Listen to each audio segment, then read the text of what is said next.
when you start running, if you follow the sport as closely as we do and you're into it as much as we are, the 4-minute mile has always been a barrier that people outside of the sport can even understand. It's so symmetrical of a time. You know, it's always been such a chased after barrier by people within the sport, and it was, I mean, back in the 1940s, they thought that you would kill yourself trying to do it, that it was a physical impossibility. So it's one of the only things left in the sport that they keep track of how many people have actually still done it. So just to be a part of that, you're almost a part of history. What do you do to get faster? When we start getting into indoor track and outdoor track, we'll do 200s, 300s, and 400s repeats at sub 4-minute mile pace to let our legs get used to that pace.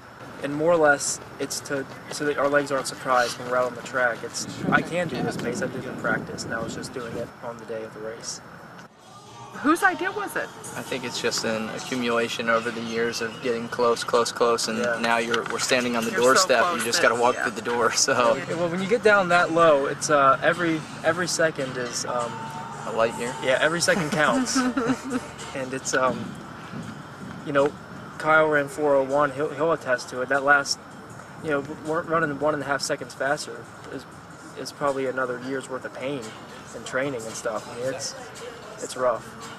When you're running 4 minutes, I mean, you're almost all out from the start. So it hurts I mean, from there's lap 1 to lap 4. There's really no second guessing the pace. If it feels easy, you ain't running 4-minute pace. So you also hear Coach Fox say the whole mental aspect of being able to break 4 minutes.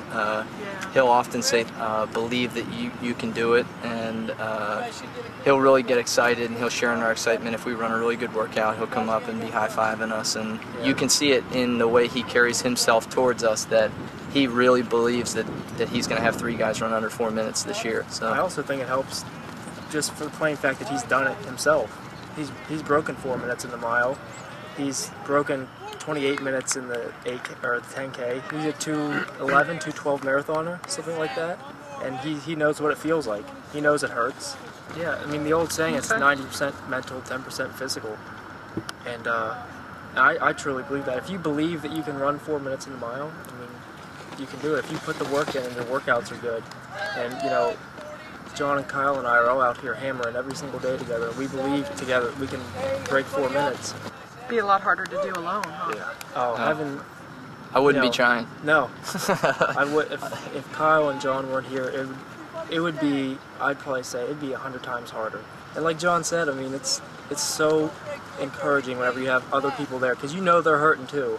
And you're like, well, they're doing it, so I should do it. Well, and you can see it during the workouts too. If one of us is starting to fall off a little bit, the other two don't just let them fall by the wayside. Yeah, I think it's definitely something you think about while you're working out too. You know, when things get tough, you know, and say, oh, I just got to get through this because this is just going to help me to achieve that, you know, 4-minute barrier. So is the goal really to try to do it all together, the same race? That would be think fantastic. It's just whoever gets it whenever they get it. So, and then if Kyle's the one to do it, then the next race he's pacing us through, so he doesn't get to take off. So, but if we could do it all in the same race, that would be. I mean, the party would be at my house afterwards. So stars would have aligned. Yeah. I don't know. John and I have joked every now and again, we're just going to take our spikes and just hang them up on the wall and be done. But I don't think that's going to happen. I think we'll keep at it.